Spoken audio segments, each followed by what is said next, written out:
Fala pessoal do Caioncast, sejam bem-vindos aqui no episódio super especial hoje. Tô junto com o Eduardo Correia, um grande nome aí do esporte que vem crescendo a cada ano, fisiculturismo. E eu queria saber do Eduardo. Eduardo, se apresenta para o pessoal que me acompanha, porque é uma galera que, vamos colocar assim, é um praticante da Smart Fit, é um praticante de grandes redes de academia, mas que ainda não conhece esse mundo, sabe, cara? Esse mundo esse lado atleta, de como que é uma rotina de um atleta. E eu queria que você se apresentasse para o pessoal que não te conhece ainda. Tá, vamos lá, Caio. Meu nome é Eduardo Correia, sou fisiculturista profissional, sei ler e escrever, inclusive. Sou natural de Florianópolis.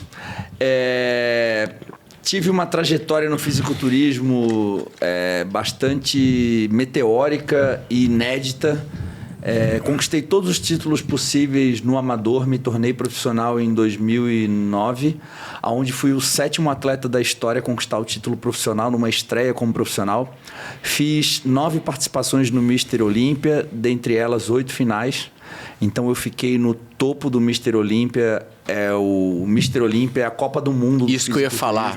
A analogia é essa, né? Tipo, a Copa do Mundo. A Copa do Mundo do seu esporte. É o campeonato mais importante, mais relevante se tratando de fisiculturismo. É um campeonato profissional que acontece todos os anos nos Estados Unidos, normalmente, principalmente em Las Vegas. Né? Então eu participei, fiquei durante 8 anos. Disputando a final, tive 3 terceiros lugares, tive um segundo lugar, tive um quarto lugar, um quinto lugar e passei por muitas adversidades na carreira, enfim, depois a gente vai falar um pouco sobre isso, mas basicamente é isso. Eu fui um dos pioneiros abrindo caminho aí para essa nova geração que está chegando. Desbravei aí muito terreno desconhecido. Paguei um preço alto por isso também, mas hoje eu tenho o privilégio de poder estar aqui no Grupo Suplay, né, que detém aí Maxitânio Probiótica, podendo passar um pouco da minha experiência, do meu conhecimento para essa nova geração que hoje é muito promissora. O fisiculturismo cresceu muito nos últimos anos. A expectativa é que o mercado dobre nos próximos 5 anos.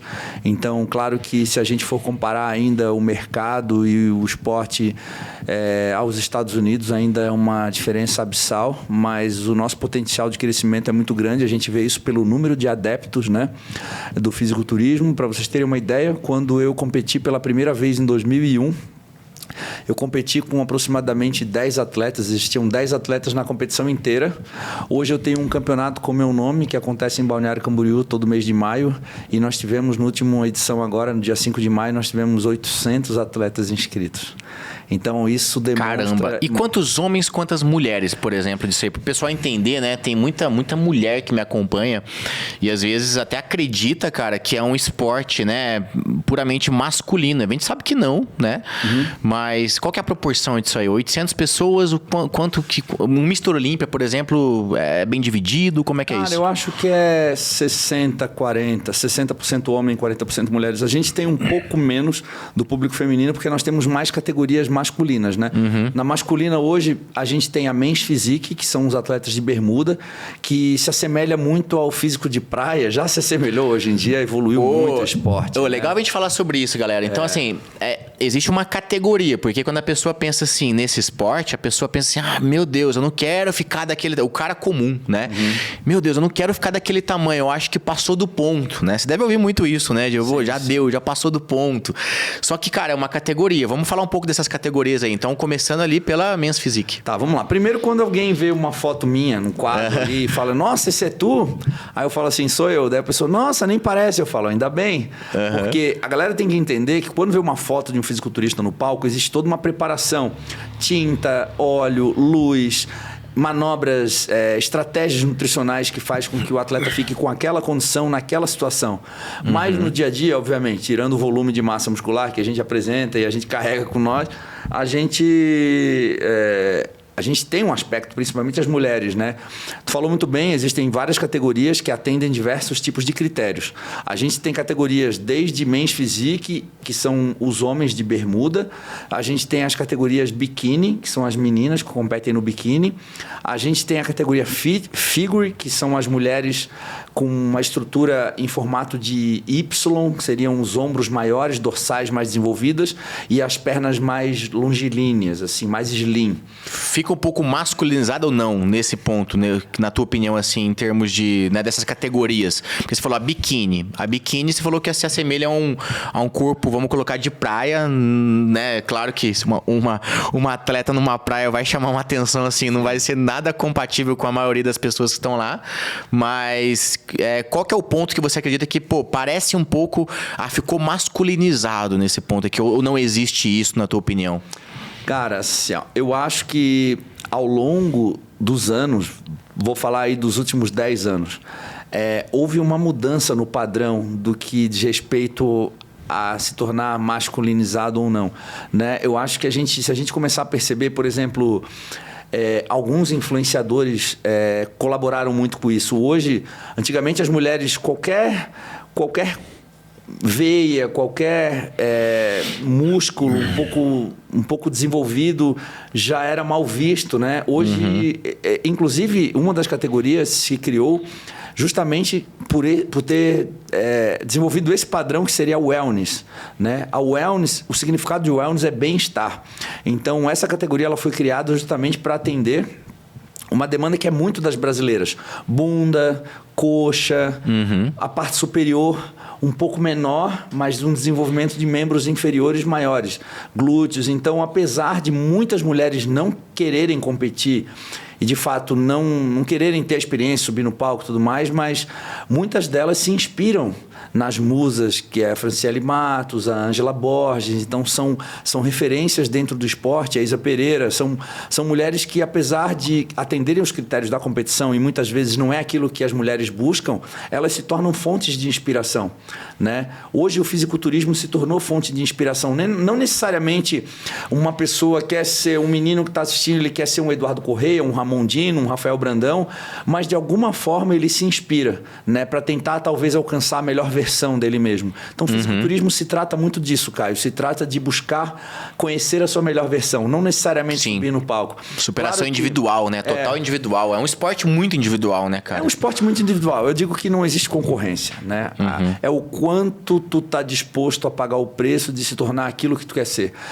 Vamos, de novo, levar o exemplo do meu campeonato. Eu falo muito do meu campeonato porque eu tenho propriedade para falar, eu sou conhecedor dos números, né, de todo o público que estava lá. Mais da metade dos atletas esse ano eram estreantes, então isso mostra o quanto a gente tem aí de público entrante, público iniciante que está competindo pela primeira vez. E grande parte, a maior parte, praticamente quase 100% desses atletas estreantes, eles têm outra profissão. São assessores financeiros, advogados, médicos, que querem simplesmente passar por essa experiência. Hoje o fisiculturismo criou-se... Hoje a gente está vivendo uma época em que se fala muito sobre saúde mental, sobre resiliência, sobre mindset, e o fisiculturismo ele traz muito dessas lições. Então tem muita gente querendo viver a experiência, não simplesmente porque eu quero seguir carreira, quero chegar no Mr. Olímpia, não, mas simplesmente pelo fato de poder experimentar essa experiência, conhecer a sua versão, ir além dos seus limites. Eu costumo dizer, cara, que o fisiculturismo me transformou num pai melhor, num marido melhor, num empresário melhor, sabe? Pô, eu ia te perguntar isso, até que ponto, melhor, né? Porque, vamos lá, o cara... Até pra gente entrar nessa pauta, eu acredito que tem um abismo ali em termos de rotina, né? Tanto em relação a treinamento quanto alimentação, entre uma pessoa que se matricula numa academia porque o cara quer simplesmente perder a barriguinha, ele quer se sentir melhor um pouco, ele sente que depois que ele casou ele engordou, é aquele público ali, né? Muitas mulheres hoje que me procuram, às vezes estão na fase de menopausa, tem aquela queda hormonal, isso judia, isso começa, né? Vamos colocar... Judia judiar do corpo mesmo, né? Então elas começam a entrar na academia em busca de resgatar um pouco daquela autoestima que elas tinham mais aflorada ali no passado. Mas existe um abismo entre ela buscar isso em termos de rotina, comparado com uma pessoa que está numa rotina para se desenvolver assim, ela tá full time, que é o caso de vocês, numa preparação assim, cara, meu objetivo é colocar o meu shape na melhor versão possível e eu abro mão de, você sabe disso, de 1001 coisas, às vezes até de tempo com família, às vezes, de momentos sociais, de comer o que gosta, de beber o que gosta. Porque você está focado 100%. Qual que é o abismo que você enxerga entre isso, né? E a gente pode entrar na questão mental disso, né, cara? Porque isso daí te deixa com o shape forte, mas imagina a mente, né, cara? Sim. Que é uma parada diferente. E ó, deixa eu só te interromper rapidinho aqui. Daqui a pouco eu libero você para continuar vendo esse vídeo aqui. Sabe o que mais trava as pessoas e talvez você de ver resultado? É falta de orientação. E eu vou fazer uma semana gratuita onde eu vou te orientar, eu vou ser o seu personal trainer por uma semana. Vou te orientar no treino, na alimentação. E para você participar dessa minha semana gratuita, para eu poder ser o seu personal trainer e transformar teu corpo já nos primeiros 30 dias, tem um link fixado aqui nos comentários ou na descrição desse vídeo aqui. Vai lá, toca lá, faz o seu cadastro. E eu tenho certeza que isso vai, assim, acelerar e muito o seu processo de resultado, tá bom? Você vai conseguir emagrecer, tonificar e definir o corpo já nos primeiros 30 dias de treino. E agora, continue aqui com o vídeo. Não esquece, tá? Tá fixado aqui nos comentários ou na descrição desse vídeo. Agora continua aqui com os meus conteúdos. Vamos transportar isso para a galera entender, vamos transportar isso para um outro âmbito mais conhecido do pessoal, o futebol. Né? Qual é a diferença daquele cara que joga uma pelada com os amigos toda quarta-feira e o cara que é jogador profissional, que joga pelo Flamengo, pelo Botafogo e ele tem jogo todo sábado, todo domingo, transmitido pela TV, ele tem que viajar? É muito parecido, porque a gente está comparando alta performance com a vida normal, né? Com o cotidiano das pessoas. Então, quando a gente fala de alta performance, existe toda uma dedicação de tempo, de saúde, de infraestrutura, de investimento, que permite com que a pessoa viva aquilo ali 24 horas por dia. Até o momento que eu estou descansando é o momento em que faz parte do meu treinamento. Porque a alta performance, ela está comigo às 24 horas do meu dia. Diferente de uma pessoa que tem uma vida comum, né? Diferente do cara que não joga no Flamengo, ele joga pelada com os amigos, esse cara ele vai simplesmente dedicar o tempo dele àquele período, ele não faz nenhuma preparação, ele não faz nenhum preventivo, por isso que muitas vezes se torna tão lesivo esses jogos. Eu treino a se dar muitas vezes, né? É tipo assim, eu vou treinar se der. Porque primeiro eu tenho meu trabalho, primeiro eu tenho meu, sei lá, minha família, meu compromisso social. Se sobrar um tempo, ou se eu não tiver nenhum evento social, entre aspas, importante, eu me dedico à dieta, eu me dedico ao treino. Às vezes o cara tem um sprint, né, no começo de ano. Ah, não, eu vou dar um sprint agora, eu vou abrir mão. O cara meio que se torna quase um semi-atleta ali no mês de janeiro, mas daqui a pouco ele escorrega e já foi embora. Diferente do atleta que o cara tá. Obviamente vocês têm as fases também, né, de pré-competição e tal, mas é viver aquilo, cara. É viver aquilo, né? Eu acho que isso está relacionado também com as prioridades, é claro, mas também muito relacionado com a motivação de cada um, né? O atleta ele tem objetivos claros e definidos e ele faz uma periodização durante o ano para atender aquela logística, aquele calendário. Então, muitas vezes, diferente das pessoas comuns que fazem uma dieta para casar, uma dieta para passar o verão no shape, a gente treina incessantemente pensando em estar bom no dia do campeonato. Então, para isso, a gente sacrifica tudo aquilo que a gente entende como não é uma prioridade, né? Essa é a diferença da alta performance para a vida comum das pessoas. Mas, hoje, por exemplo, no meio corporativo, já se entende que existem muitas lições que o fisiculturismo ensina para as pessoas, né? Principalmente o fato, eu, por exemplo, não acredito que exista uma disciplina seletiva, né? Aquele cara, eu sou disciplinado para estudar, mas eu não consigo levar a dieta a sério.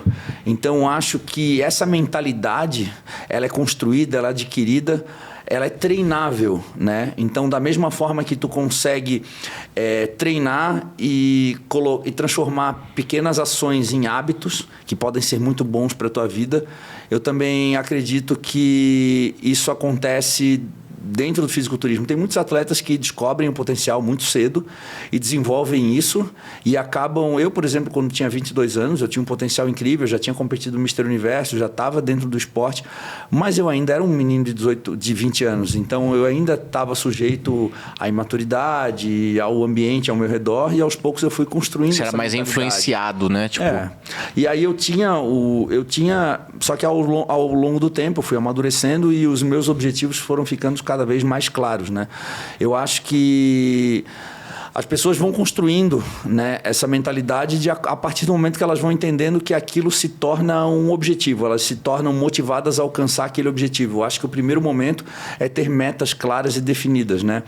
Claro que hoje, muita gente, quando a gente fala de fisiculturismo, eu dei o exemplo do futebol, claro, o fisiculturismo é um esporte que muitas vezes a pessoa vai para a academia, ela não quer ter a dedicação de um atleta, não necessariamente não quer, mas ela não tem a disponibilidade, ela às vezes tem que conciliar, a maior parte das vezes, né, a pessoa tem que conciliar a vida dela, de um emprego, a família, os amigos, a vida social e, além de tudo, se dedicar ao corpo, à saúde, ao bem-estar, né? Independente de qual seja o objetivo dela. O fisiculturismo não, a gente está ali disposto a sacrificar tudo isso em prol da alta performance, né? Eu acho que essa é a grande diferença dentro do fisiculturismo. E para te falar a verdade, Caio, eu não sou muito adepto ao fato das pessoas, mesmo aquelas que querem alcançar uns objetivos, serem mais ambiciosas na questão de alcançar os objetivos estéticos, eu não sou muito a favor desse lance de viver como um atleta profissional. Eu acho que as atitudes extremas, elas não são sustentadas a longo prazo. Quer ver uma coisa interessante? Meu último campeonato foi 2022, a gente está em 2024, ou seja, durante 2 anos da minha vida eu estou fazendo um grande laboratório comigo, justamente para poder entender como é viver um estilo de vida saudável, botar o shape, manter um shape, sem um objetivo competitivo. Eu queria entender quais as objeções, o que passa na cabeça das pessoas, qual é a dificuldade. Sim, porque você está nessa fase agora, né? Você me disse, você não pretende mais competir, por exemplo, né? E aí, tipo assim, o que vai te motivar daqui pra frente? Porque antes era competição. Cara, eu tenho que estar bem pra competição, eu quero ser o primeiro lugar e tal. E agora, sem uma competição... Qual é essa motivação? Legal, essa tua reflexão aí que você está atualmente. Exatamente. Existe, cara... eu estou muito acostumado a não negociar. Eu acho que o esporte me ensinou... Claro que para mim talvez se torne um pouco mais fácil por eu já ter essa mente blindada, calejada do esporte. O esporte me ensinou que existem hábitos que são inegociáveis. E eu acho que uma pessoa que almeja alcançar um corpo bacana, eu acho que acho que ela não só almeja alcançar um corpo bacana, mas ela almeja manter um corpo bacana, diferente de uma pessoa... Um atleta, ele precisa estar pronto no dia da competição. Será que essa pessoa que está em casa nos assistindo agora, ele quer colocar o shape ou ele quer manter um shape? Cara, sabe o que eu pensei agora, nessa linha que você falou? Eu até conversei com um amigo meu, que ele já competiu, um brother meu, e hoje ele não compete mais, mas competiu assim, né? Bem numa fase mais amadora, não foi um profissional, assim. E é interessante porque, assim, vamos fazer uma analogia no lado financeiro. O cara que ganha dinheiro, ele constrói um patrimônio.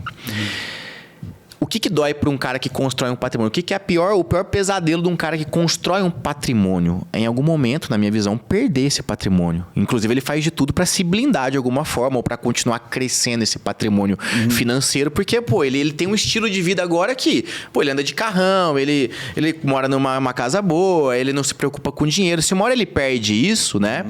Ou seja, o ex-rico, acho que ele sofre muito mais do que o cara que nunca foi rico, né? Vamos pensar num cara com shape extraordinário, né? O cara tá com shape extraordinário, igual você já chegou e tá se mantendo nesse shape, pô, aquele teu auge. Deve doer, né, cara? Porque assim, imagina se você, por mais que você não vai competir, Se você começa a desleixar, ou pelo menos não se manter num alto nível, mesmo que não buscando a competição, você começa a cair. Isso deve gerar quase que uma depressão, né? De falar, cara, olha meu shape, caramba, aí você se compara lá com o que era antes, né? Porque você teve um auge, né? Cara, o nível de comprometimento, ele aumenta de acordo com o teu resultado. A mesma coisa, tu deu um exemplo muito bom. O cara que foi ficando rico, foi ganhando grana, ele foi adquirindo coisas ao longo da vida para gerando conforto, uma casa melhor, empregados, um carro melhor. Sacrificando coisas, né? Só que ele foi aumentando o custo de vida dele. O que significa isso? À medida que ele foi melhorando o conforto, melhorando a qualidade de vida, ele foi subindo os degraus ali, ele também teve um preço maior a ser pago, né, para poder manter aquilo ali. O corpo não é muito diferente. O quanto tu está disposto a pagar o preço de manter isso, né? Por isso que eu digo, para isso a gente precisa ter um objetivo muito definido. Porque existe um momento da tua vida, vários momentos, né? Aquele que tu sai com os amigos, aquele que coloca um prato de batata frita na tua frente, aquele momento que, mas um sushizinho com vinho não tem problema, mas só hoje, come só um pedacinho. Cara, a gente passa por isso todos os dias, a qualquer momento. Só que se tu não tem uma resposta, quando o teu cérebro vai te perguntar em algum momento da vida, por que eu preciso fazer isso? Se tu não tem essa resposta muito clara e definida, tu não vai saber responder para ti mesmo. E quando tu não vê sentido no que tu tá fazendo, tu acaba cedendo. Então, acho que o primeiro momento é entender exatamente o que tu quer e saber que existem coisas que são inegociáveis.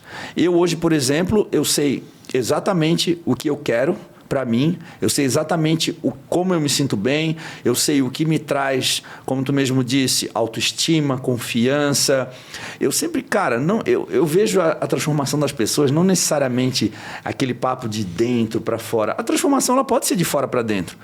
Às vezes a pessoa está com uma autoestima baixa, isso não gera confiança, isso dá para ela uma insegurança frente ao relacionamento com outras pessoas, frente ao universo ao redor dela. E de repente, cara, quando a pessoa se sente bonita, ela se sente confiante, ela se sente agradável. Então, às vezes, cara, a transformação de fora para dentro é importante, sim. Sim. Né? Então, tá aí os filtros da internet para nos ensinar isso, não é verdade, cara? Tem 100%. pessoas que não têm a capacidade, não têm coragem hoje de fazer um story sem utilizar um filtro. Total. Né? Então, claro que importa.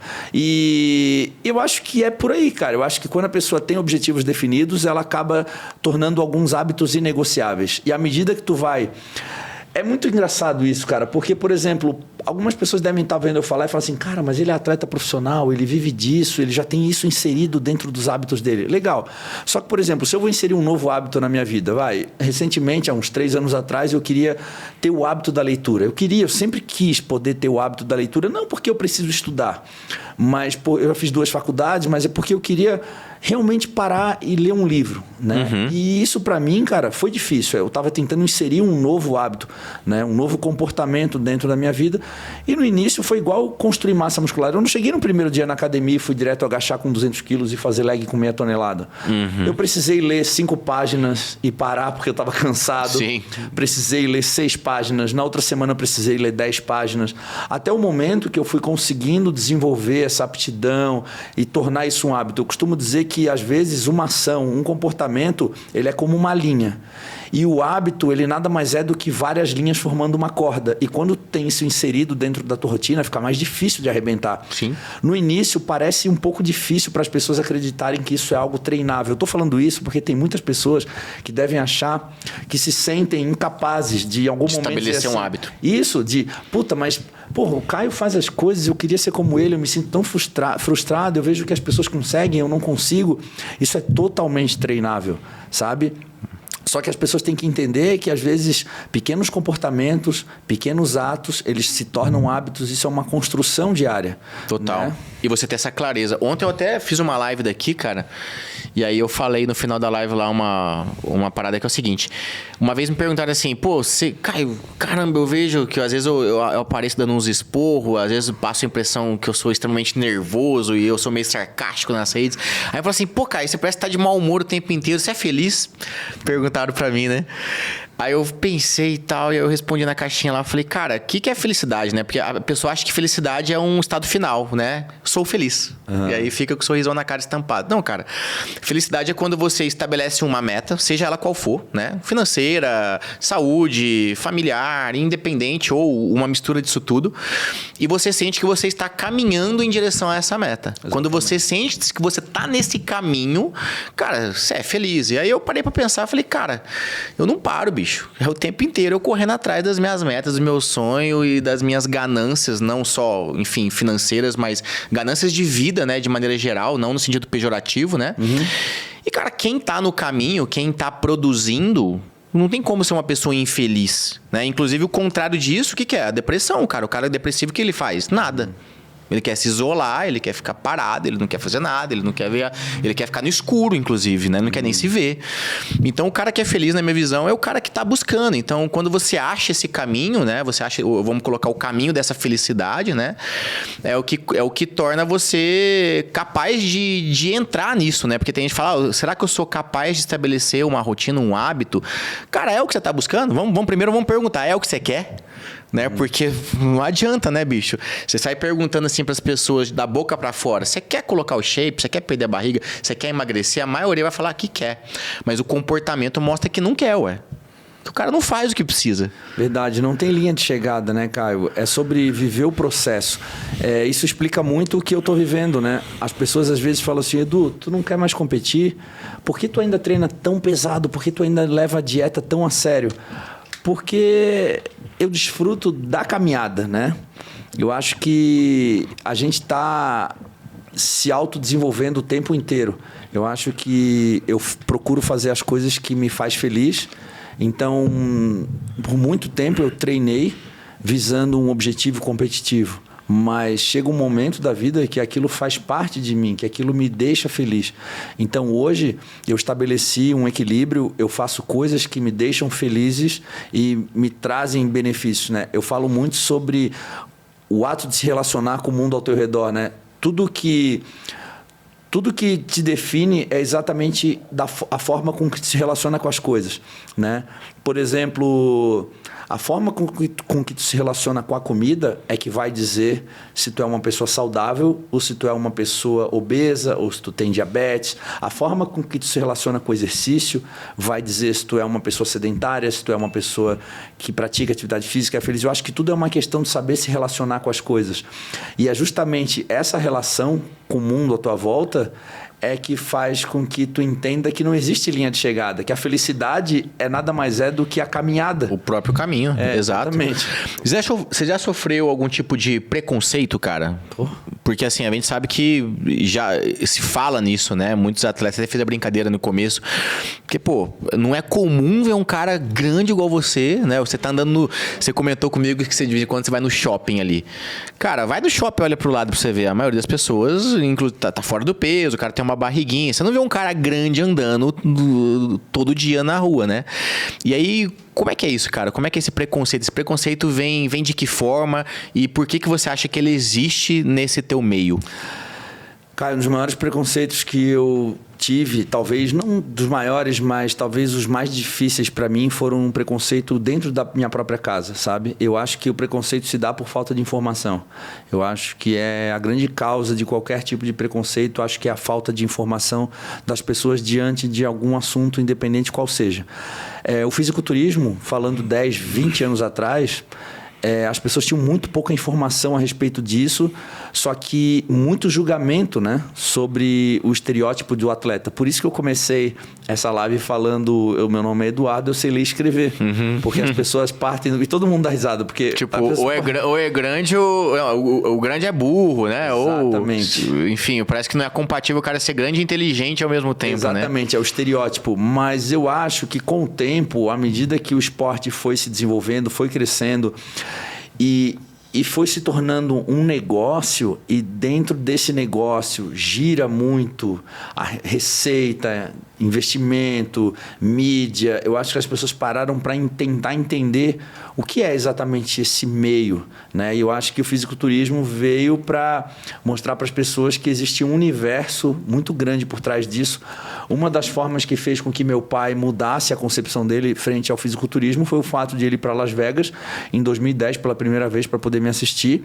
E ele teve a dimensão de como era ser um fisiculturista nos Estados Unidos, que já era um lugar onde já tinha o fisiculturismo há muito mais tempo. O glamour que era, não só de fama, mas o respeito, a admiração, o aspiracional que aquilo cria para o público, o evento, a quantidade de receita que movimenta o esporte, a feira. Ele entendeu de fato o que era aquilo. E isso fez com que ele enxergasse o esporte de outra forma. À medida que o esporte foi crescendo aqui no Brasil e vieram as feiras, o Arnold Classic, as empresas, hoje a gente está aqui dentro de um centro de treinamento, então as pessoas começaram a compreender e respeitar mais o fisiculturismo. Mas o preconceito, por exemplo, há 10 anos atrás, eu chegava no aeroporto, abria minha marmita, as pessoas olhavam atravessado, cara, o que esse cara está comendo aqui? Só que se eu, por exemplo, abrisse um saco e tirasse um McDonald's, estava tudo bem. É normal. Tudo bem. Então, hoje é muito comum as pessoas andarem com bolsinha térmica, é até meio cool, né? Eu tenho uma bolsinha térmica, eu tenho meu coqueteleira. Mas quando eu fazia a faculdade, eu estudei engenharia de aquicultura na Universidade Federal de Santa Catarina. Imagina, cara, eu ficava lá estudando, trabalhando no laboratório, tinha nada a ver com o que eu fazia. E para mim tomar um shake de proteína entre refeições lá durante o estágio, eu tinha que me trancar no banheiro, cara, para as pessoas não verem aquilo. Sim. Tá tomando bomba. Cara, é incrível pensar isso, sabe? Sim. Isso a gente tá falando de um meio acadêmico, tá? Sim. Eu tô falando do meio acadêmico. Mas, por exemplo, para mim comer uma marmita, tomar um suplemento, cara, era muito mal visto. Era muito mal visto. Não, total. A galera acha que, gente, assim, meu público tem uma galera que é zero consciência e acredita que, por exemplo, suplemento. A gente tá com aqui agora da probiótica, por exemplo.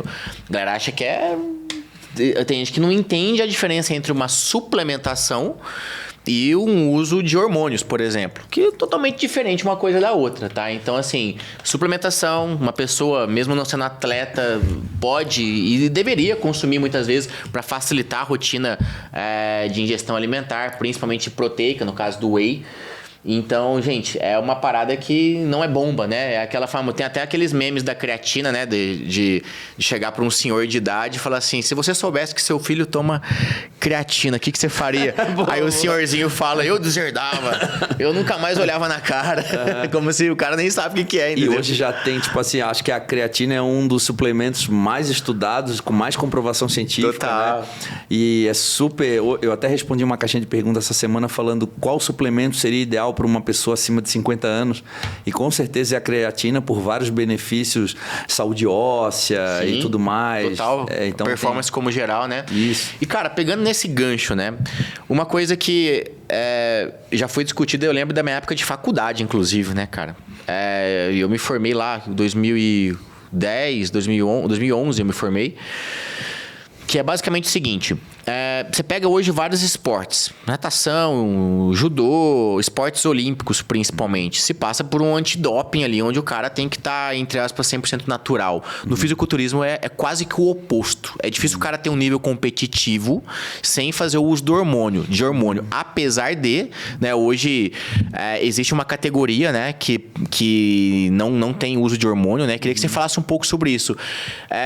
Você acha que... Por que você acha que isso é assim? Né?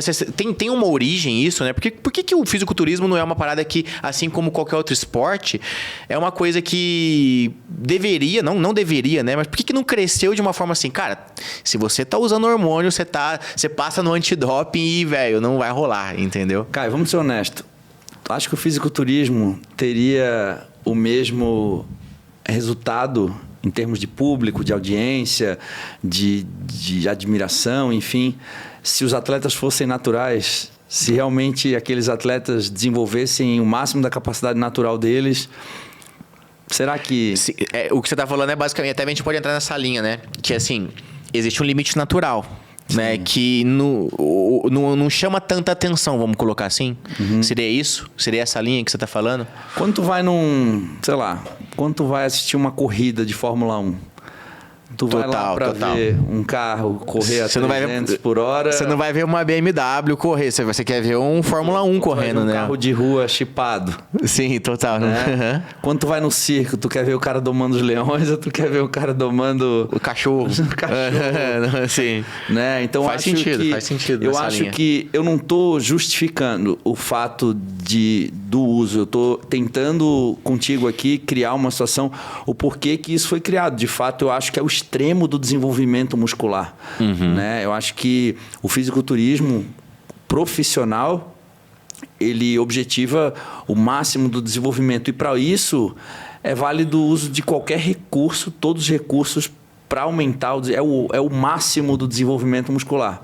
Né? Mas hoje no Brasil já se tem movimentos, né, de pessoas levantando essa comunidade dos naturais já com o objetivo de federações entrando no Brasil já com o objetivo de estimular campeonatos naturais, né, para justamente livre de hormônios. É uma discussão bastante grande porque essa comunidade dos naturais, inclusive, é algo que eu apoio e divulgo também, porque o meu papel aqui é transmitir informação. Né? Transmitir informação para que as pessoas tomem a decisão delas de forma consciente. Muito, muito raramente, falo por experiência própria, muito raramente tu vai conseguir mudar a opinião de alguém que tem uma decisão de tomar ou não tomar. Mas o que eu posso fazer, talvez, para mudar a vida daquela pessoa é trazer insumo para ela tomar a decisão, seria a informação. Né? Então, a gente faz podcasts informativos, a gente chama médicos, a gente fala sobre as consequências, sobre o uso, sobre os efeitos colaterais, enfim. E hoje se fala muito sobre isso, a gente tem muito material sobre isso. Isso é bacana porque há 20, 30 anos atrás, talvez um menino que estivesse começando, ele teria uma vertente só, eu preciso ir por esse caminho e já era. Então hoje existem federações naturais, existe a possibilidade de tu passar por uma experiência, competir, treinar sendo natural, sem uso de hormônios. Né? E eu acho isso muito bacana, cara. Mas eu ainda acredito que o fisiculturismo foi criado em cima do extremo. Né? Então... E para isso... se faz o uso, né? Tem que se fazer o uso. O cara não consegue chegar num nível competitivo hoje natural. Se a gente falar de alta performance, cara, o uso de esteroides anabolizantes em qualquer modalidade é muito usada, sabe? A diferença do fisiculturismo é que a gente trabalha com o desenvolvimento do músculo. Então, esse resultado ele se torna muito mais explícito. Sim. Né? Mas a gente sabe que isso é uma realidade em várias modalidades, como no ciclismo, como no atletismo, como na natação. Claro que os exames antidoping ajudam muito, mas existem diversos recursos. Isso é uma das coisas até bastante discutida no mundo dos naturais, porque eles disseminam o fato de que o natural é aquele cara que nunca fez uso de recurso algum. Né? Mas se tu for levar isso para o âmbito da competição, a competição ela vai fazer um exame antidoping e a gente sabe que existem substâncias que têm um tempo de detecção. Em XY. Então, não necessariamente eles podem garantir que esse cara nunca usou hormônio. Sim, e se ele já usou lá atrás, aquilo se beneficiou ele de algum jeito, então né, cara? Essa é uma discussão total. Muito ainda sobre isso. Eu acho que ainda vai ter muito ainda que se falar sobre isso, mas a verdade é que hoje existem opções de federações naturais e eu acho isso sensacional, cara, porque isso aumenta os adeptos ao esporte, aos praticantes de atividade, aos consumidores de suplementos. Sim, tem uma preservação também, né, da saúde ali, da pessoa e tal. Tem, né, uma questão, traz mais pessoas para dentro do esporte, para dentro do mercado e cada um da sua maneira. E, cara, você teve colaterais já? O que você poderia falar como, cara, olha, eu tive experiência própria, tive isso ou não tive? Cara, isso é uma coisa bastante interessante de falar, porque assim, ó, eu vejo que o uso abusivo de hormônios se dá muito em categorias amadoras, em uso recreativo. Agora, quando a gente fala... O cara perde a mão, né, cara? Sim, cara. Sabe por quê? Porque existe uma romantização do uso, uma banalização do uso por falta de informação. Pô, eu uso, ainda existe aquele comportamento de manada. Pô, eu uso 2 Durateston por semana. Pô, esses caras que competem devem usar 10, sabe assim? Os caras partem do princípio da comparação e da ilusão de que, nossa, se eu uso 2, o profissional deve usar 20. E, na verdade, é bem pelo contrário, cara, porque o hormônio ele não forma um campeão. A gente sabe que existe diversas cada um responde de uma forma, né? Cada um responde de uma forma aos mesmos estímulos, se é que isso é possível, mas não significa que se tu tomar a mesma quantidade de hormônios que eu, tu vai ter o mesmo resultado, né? Isso parece óbvio pra gente, mas é importante falar para as pessoas. Sim. Né? Então, assim, dizem, né? Tem até um ditado que fala, os campeões seriam os mesmos se houvessem... Se fosse só tomar anabolizante, né? Se não houvesse uso de anabolizantes, os campeões seriam mesmos, só que teriam uma performance menor. Né? Então, assim, cara, eu tenho uma experiência muito vasta com atletas e posso garantir, tanto amadores quanto profissionais, que o uso indiscriminado de hormônios e se dá muito mais no meio amador e naqueles ambientes onde as pessoas não têm a vivência profissional. Porque nós profissionais, cara, a gente passa por...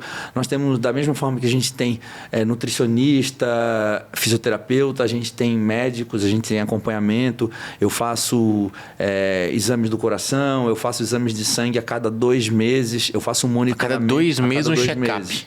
Então, caramba, assim... uma pessoa comum, uma vez no ano, né? E olha lá. E o nosso estilo de vida colabora muito, né? Para que isso seja administrado de uma forma correta, né? Eu acho que o perigo se dá justamente quando o cara quer fazer o uso de hormônios, mas ele não tem isso inserido dentro da vida dele, os hábitos, a rotina, então isso se torna injustificável. Se tu me perguntar, Edu, se tu não tivesse o objetivo de competir, só de botar o shape, tu faria uso? Claro que não. Claro que não. Né? Tanto que hoje eu preciso fazer a reposição por conta da minha produção endógena que ficou alterada por conta de anos de uso.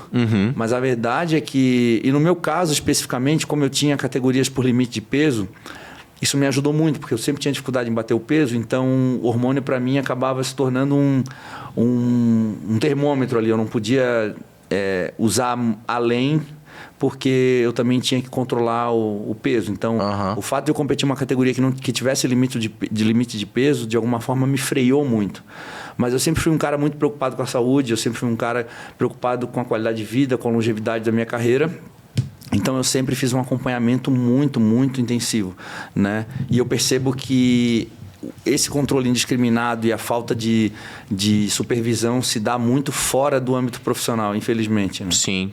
Cara, e pra gente encaminhar para uma parte prática aqui, né? E que eu acho que o pessoal tem muita curiosidade, assim. Você falou que tem 2 formações, né? Uma em engenharia, você é professor também de educação física, não? Não, nada a ver a área. Eu terminei a faculdade de nutrição, ainda não me formei. Nutrição, tá. Mas, pô, experiência prática sua é absurda, né? Anos aí de prática no treinamento. Como é que é a tua rotina hoje, cara, de treinamento? Até pra gente fazer uma correlação, né? Como você pode perceber, eu sou um cara 100% natural. Dá pra notar, não dá? Dá só de bater o olhinho, né? Dá pra notar, né? Cara, mas hoje em dia, falar que é natural não quer dizer muita coisa. Não quer dizer... Tem uns caras que tomam também, né? Não, total. Mas o ponto é, eu tenho uma rotina de treino hoje que ela é otimizada em tempo, assim, o famoso, é quase que uma manutenção que eu faço hoje, tá ligado? Eu tenho uma rotina de treino ali de 5, 6 vezes por semana, sou muito assíduo e tal, mas com certeza meu volume de treino, minha intensidade de treino, ela não é nem de perto a que você tem hoje como atleta. Então, pra gente fazer o contraste disso, né? Porque às vezes o pessoal, é o que a gente tá falando, o cara é amador, o cara, ele se compara, ele quer fazer um treino de fisiculturista, ele se ferra por isso, né? Um excesso de volume. Então, vamos falar um pouco da tua rotina. Como é que é a tua rotina hoje de treino, assim, de uma maneira geral, assim, cara? Olha, pra gente falar de volume, intensidade. Eu agora me mudei recentemente para São Paulo, a minha rotina ela ficou bastante afetada por conta do trabalho, então eu tive que adequar o volume e a intensidade para poder organizar a minha nova rotina. Mas enquanto atleta, a minha rotina ela é absurdamente insana por conta do alto volume de treino e da intensidade que eu aplico. Só que isso é proporcional à disponibilidade que eu tenho de tempo de me recuperar. Então hoje, acho que o primeiro passo que uma pessoa que quer viver em alta performance, mesmo não sendo um atleta, Eu acho que ela tem que administrar a intensidade, o volume, trabalhar com essas variáveis de treino de acordo com a disponibilidade que ela tem de se nutrir e de descansar. Porque não é sobre apenas duas vias, né? Não é treino, intensidade e volume, mas é alimentação, descanso, qualidade do sono, hidratação. Total. Tem o restante todo. Eu digo assim, por exemplo, em treino, né? Vamos pegar um exemplo bem praticuzão, né? Eu faço um treino básico, vamos colocar aí média, tá? Vai variar. Uma média de 5 a 8 exercícios por treino, 3 a 4 séries, e é basicamente isso, e 5, 6 vezes por semana. Essa é a minha média. A tua média foge muito disso? Não foge muito. Eu acho que o que difere mesmo é a intensidade nesse caso. Acho que a intensidade é que difere, né? A gente sabe que hoje é antagônico, né? Volume e intensidade. Então, eu acho que muita gente que treina assiduamente e não é atleta acaba treinando com um volume relativamente alto até comparado a um atleta. Acho que a diferença está na intensidade. Eu fiz uma coisa engraçada que fazia tempo que eu não fazia. Engraçada não, mas curiosa nos últimos tempos. Eu estava um pouco exausto de treinar um dia só peito, um dia só costas, um dia só ombro. Aí eu peguei e dividi, fiz um split. Peguei todo o meu treino e dividi o volume do treino em dias. Então, por exemplo, hoje eu treinei peito, costas, ombro e braço. Aí no outro dia perna, no outro dia peito, costas, ombro e braço. No outro dia perna, no outro dia peito, costas, ombro e braço. Só que se eu somar o volume de peito, de costas, de ombro, de braço, dá exatamente o volume que eu fazia tendo um dia só para treinar. Sim, tem muito isso, né, cara? No fisiculturismo, o cara usar... hoje eu vou treinar peitoral, cara, e é só isso. No outro dia vou treinar só a parte anterior de coxa, depois posterior de coxa e glúteo, algo nesse sentido, né? Qual é a pergunta mais recorrente que tu recebe do público? Cara, eu tenho certeza, me corrija se eu estiver errado, mas é assim, qual a divisão de treino, né? Exato. A galera, por exemplo, o cara... Número de séries, quantas séries, qual o melhor exercício, né? Isso tem muito, né, cara? Isso tem muito, mas assim, ó, uma pergunta que sempre tem é como que tu divide teu treino? Como que a pessoa tem muita dúvida com relação à divisão de treino. ABC, ABCD, AB, você faz um treino full body, tem muito isso. Cara, eu acabei de falar, eu fazia um treino A, B, C, D, E, hoje eu faço um treino A, B. Eu acho, cara, pelo menos para a experiência que eu tenho, eu acho que isso não é um fator determinante. Eu acho que não é o quê, mas é como, né? Por exemplo, tu acabou de falar que uma das perguntas mais recorrentes é: qual o melhor exercício para desenvolver o glúteo, ou vasto lateral, ou ombro, enfim. A perder barriga, para abdômen e tal, tem muito isso, muito. Aí tu fala assim, melhor exercício para braço. Cara, o que o bíceps faz? Ele faz flexão. E pronto. Então, cara, mas se eu falar para ele que o melhor exercício para desenvolver braço é rosca direta, será que ele vai ficar satisfeito? Aí ele vai dizer, não, mas rosca direta. Caramba, eu achei que tu ia me falar uma rosca... É com barra, é com haltera, na polia, no Scott. Só que aí que tá, cara. Será que ele faz da forma correta? Será que técnica, né, a percepção de esforço dele tá adequada? Será que ele faz o mínimo de esforço suficiente para estressar de forma necessária o músculo? Será que a alimentação dele tá adequada? Será que as horas de sono dele? Será que a hidratação dele? Então é multifatorial. Sim. Então acho que quando a pessoa está disposta a ter resultado, ela tem que estar disposta a tornar esses hábitos inegociáveis. Não é sobre o exercício milagroso, não é sobre o pré-treino. Porque quando pergunta sobre nutrição é a mesma coisa. Ninguém pergunta assim, Edu, qual o melhor cardápio, qual é a melhor distribuição de macros? Ninguém pergunta isso. As pessoas perguntam qual é o melhor pré-treino. melhor refeição pré-treino. O que se come? Como se o dia inteiro dependesse do que tu come antes do treino. Cara, o que tu come antes do treino ou depois do treino é tão importante quanto o que tu come na janta, no almoço, no café da manhã. Total. Entende? É o substrato, né? É uma preocupação com o que não importa quase. Não é que não importa, mas é com um detalhe, cara. É um detalhe de... É 1 de 10, né?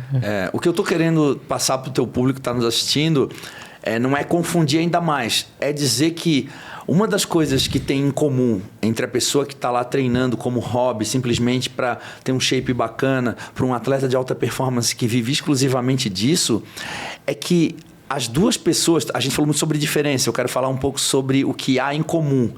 O que há em comum é que de forma relativa, né, dentro das suas devidas proporções, Existem coisas que são inegociáveis, porque a gente sabe que o resultado ele é crônico e ele depende de vários fatores. Né? Então, a pessoa tem que ter a consciência de que para ela ter resultado, ela tem que fazer minimamente... Né? Respeitar ali a alimentação, hidratação, o sono, o treino e as variáveis do treino, né? A técnica, enfim. Mas eu acho que não negligenciar, porque às vezes a pessoa fica muito preocupada com o tipo do exercício e negligenciar. Mas ele falou que eu tenho que tomar mais... bobagem, tipo, fala logo o agachamento. Tipo sim, assim, sim, né? sim. Como se os detalhes não importassem, né, cara? Não digo nem detalhes, mas tudo que não se refere ao treino, né? Que é o que você falou, pô, o sono. Pô, o cara treina direitinho, mas se o cara se alimenta mal, dorme mal, fudeu, cara. O cara se alimenta bem, mas treina mal, sem técnica nenhuma, sem intensidade, dorme mal, ferrou. Então, tem que ter um consenso entre esses pilares, né? Vamos colocar assim. Mas a maior parte das pessoas, quando eu vejo, elas pecam muito mais na forma de execução. Sim. Do que... Muito, cara, muito, velho. Do que propriamente... ele não está tendo resultado porque ele está dividindo o treino errado. Cara, quase não existe isso. Total. Mas com certeza é porque ele não está fazendo de forma eficiente, ele está usando... Ele está burlando ali as desvantagens mecânicas, ele está fazendo um movimento muito integrado, ele está fugindo da especificidade que aquele exercício demanda. Então, isso é muito comum, né, cara? Exato. O que eu faço nas redes hoje é isso, né, cara? Assim, eu martelo muito no ponto técnico da coisa, né? Sei lá, 90% dos meus conteúdos na rede é mostrando como que o cara deveria se movimentar em frente a um determinado exercício. Cara, o agachamento se faz assim e não assado. Um treino abdominal se faz assim e não assado. Ou seja, batendo no ponto técnico, que eu realmente... Era uma coisa que me incomodava muito lá atrás, cara, quando eu comecei, que era... Eu atendia em salão, né? Trabalhei em salão e como personal durante 10 anos ali. E eu via, cara, nego treinando errado a todo momento. Olhava pro lado, era um cara treinando errado. E na academia, muitas vezes, o cara não tem uma orientação necessária, né? Ele tem lá um instrutor para 20, para 30, para 100, sei lá, depende muito da academia e tudo. Então eu comecei a entrar com essa linha de ensinar a técnica correta e isso é o que faz muita diferença na vida de muitos alunos que eu tenho hoje. E com certeza eu vejo que é um gargalo ainda, cara. Eu vou treinar, eu fico incomodado. Não tem uma vez que a gente não vai, né? Até quando tá viajando assim, geralmente lá eu ainda treino ali num ambiente mais nosso, mas tipo, às vezes vou viajar, vou numa rede qualquer de academia, eu olho pro lado, tem alguém treinando errado, cara, não tem jeito. Incomoda, né, cara, quando você vê. Eu acho que um dos lugares que mais eu vejo assim, a galera treinando errado, por incrível que pareça, é fora do Brasil, Estados Unidos. É mesmo? Porque no Brasil ainda a gente tem uma legislação, assim, a gente tem o CREF, né, a gente tem os conselhos, né? A profissionalização do Exige professor. O mínimo, né? De ter um cara na sala, no mínimo, para... E nos Estados Unidos, eles não requerem um professor disponível para os alunos. Sim, cara. Tem a opção de contratar o personal ou não. Sim. Então, normalmente tem pessoas que vêm com o treino prescrito de casa, por sabe lá quem. É freestyle, né? O cara paga para usar, para alocar a academia. Paga para alocar. Então, ele paga um seguro lá... Se morrer dentro da academia, ele... Boa. Não tem professor. Então, cara, eu tenho muito aluno de fora nessa pegada. Justamente porque falta... Não é que falta, né? Não tem. Não tem profissional. E aí, cara, a gente vê de tudo que tu pode imaginar, cara. De tudo. Gente treinando sapato, calça jeans. Não, absurdo, assim. Agachando de qualquer jeito. E o pior de tudo, cara, muitas vezes não é colocando a própria integridade em risco, mas a dos outros também, né, cara? Sim. Porque tá lidando com peso, né, pô? Imagina, a gente vê muito acidente. A gente tem que respeitar o ambiente da academia, cara, porque é um ambiente que tu acaba, né, sendo responsável por aquilo que tu tá fazendo e tu pode colocar em risco a integridade das pessoas ao teu redor. Né? É um ambiente de muita responsabilidade, né? Pô, total, cara. Pô, bicho, encaminhando aqui pro final aqui, como a gente falou no início, questão da mentalidade de atleta. Independente do esporte, eu acredito que o cara que é atleta, bicho, ele tem uma mentalidade diferenciada, é inevitável. Ninguém chega no alto nível competitivo em qualquer esporte que seja sem ter uma mentalidade forte. E mesmo o cara com mentalidade forte, ele tem altos e baixos, um ser humano, né? A gente até conversou um pouquinho ali antes nos bastidores, você falando sobre o que tá por dentro da casca, né? Tipo, de você olhar pra dentro e falar, pô, além dessa casca forte que eu pareço ser, eu tenho uma parte interna. Que recado que você poderia deixar aí final e até o que você achar que é válido falar nesse sentido de mente, cara? Tem algo que você faz ativamente pra deixar essa tua... pra ter essa resiliência emocional ou não? É uma coisa que você acha que foi sendo construída ao longo do tempo? É uma coisa mais tua? Nesses baixos que você com certeza tem, o que te resgata, né? Porque tem muita gente que assiste a gente que é um cara que nem começou, cara. Ele se acha um fraco mentalmente, a verdade é essa. Ele se acha um bosta. Eu falo, cara, eu sou um bosta. Eu não sirvo nem pra dizer não pro brigadeiro. Eu não sirvo nem pra treinar durante um mês sem falhar, sem dar uma desculpinha qualquer. Eu acho que eu sou um fracassado. O que você acha que falta nesse cara? Ou pelo menos o que tem em você pra esse cara, de repente, olhar pra dentro e falar, pô, tem isso em mim também. Eu que não tô sabendo enxergar isso em mim, entendeu? Cara, como eu te falei, Caio, tudo isso é treinável, né? A gente sabe que ninguém nasce com essa mentalidade. Essa mentalidade ela é construída, assim como o calo das mãos, né? Para eu construir esses calos aqui, que hoje são capazes de resistir a grandes cargas, um dia esses calos eles eram feridas, né? E se tornaram feridas e doía muito e eu não tinha capacidade de segurar peso por conta da dor. À medida que eu fui calejando minha mão, eu fui calejando meu cérebro, eu fui me tornando mais resistente. O que as pessoas têm que entender é que isso é um processo, né? Assim como qualquer incremento de qualquer hábito na vida. Então, uma pessoa que se sente hoje um bosta, incapaz de tudo aquilo que ela começa, ela não termina, né? Eu acho que o primeiro passo é ela começar, talvez, diminuir o nível de expectativa, ser compatível com aquilo de fato que ela está fazendo e começar por pequenas ações.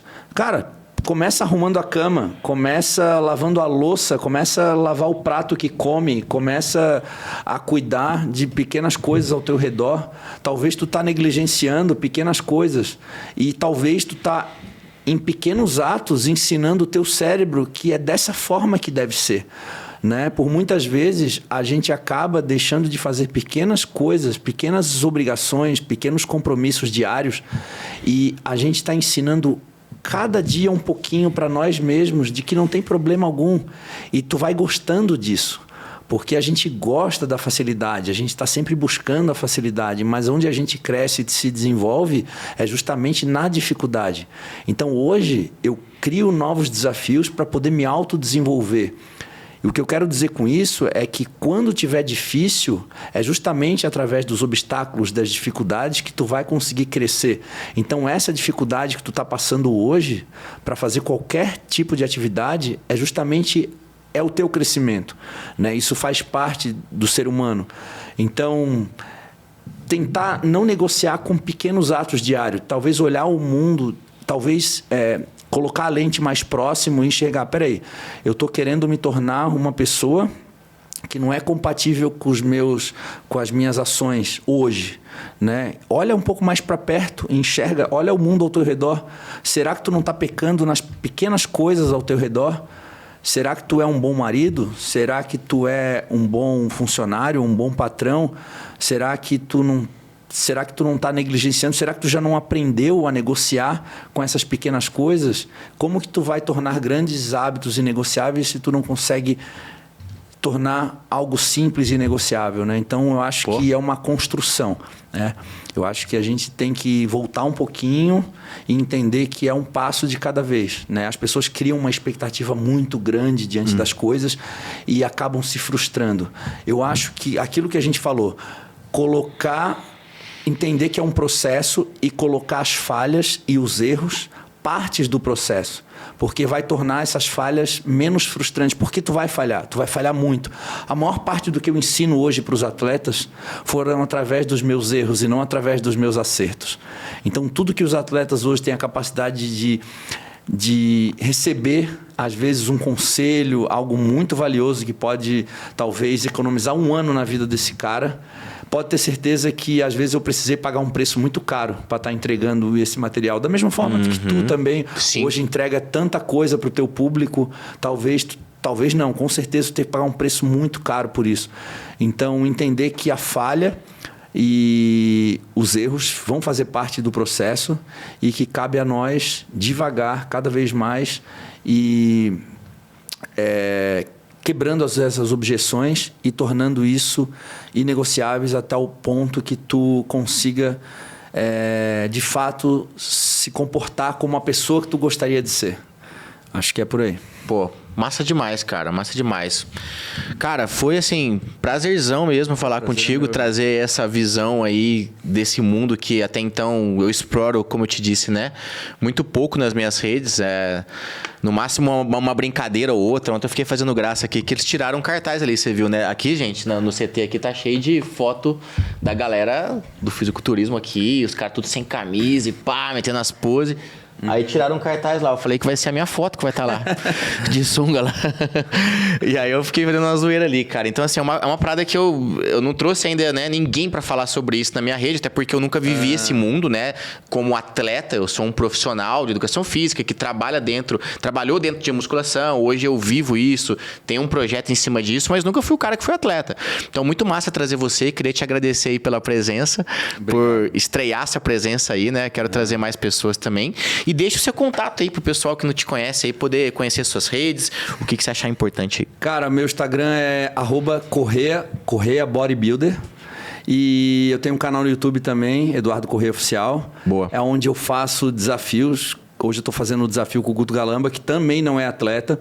E o objetivo de fazer esse desafio é justamente mostrar para as pessoas as objeções que vão aparecendo ao longo do caminho, porque essas dificuldades elas vão aparecendo a partir do momento que tu começa a executar, né?